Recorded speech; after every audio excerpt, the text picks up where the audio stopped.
Nkwanirizaako gwe munnange akyagyekuumiddeko ensi Buganda anti munnange ensi Buganda kuno kwe kwaffe Kawanda Musoke ow'ennabalanga Bukoba Kyaggwe akaala amatendo nze nkubuuzaako nateera olunaku olwaleero kansuubire nti munnange oli bulungi munnange nno olunaku olwaleero nsaba atwajjukanyeeko ku bino nabyo ate tubimanye obadde okimanyi munnange nti amannya g'ebika agamu gagenda gafa so nga ate okufa kwago nkuba kwoleka akufa kwazimu ku mpisa zaffe n'obulombolombo ko n'ebyafaayo byaffe nga Abaganda nkale raba olwaleero nkuwa amannya gano n'ebigakwatako omanye lwaki watuumibwa erinnya eryo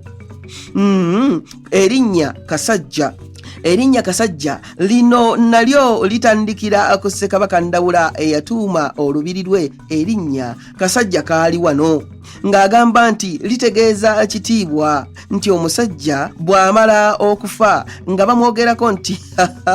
akasajja ako bwe kaabeeranga mu maka gaako wano nga kalina ekitiibwa n'amalala owulidde kati nno ayagala ebisingako wano laba ekitabo empisa z'Abaganda ekyessa Apollo Kaggwa erinnya lino oluvannyuma lye lyasalwako ne lifuuka Akasajja abange ebyo nno osiibisuseekaawo wabula munzikirize nzire ennabalanga Bukoba Kyaggwe tuddiŋŋana ate mu kitundu ekirala ng'ate munnange nkuwa ebirala ayi Katonda kuuma Namulondo.